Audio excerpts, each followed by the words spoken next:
JR 東日本から明日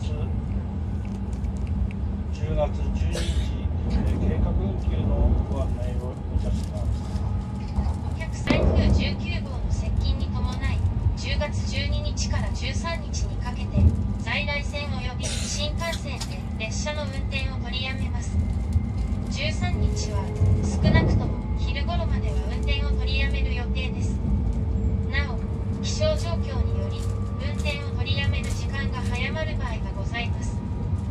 これに伴う振り替え輸送は行いません。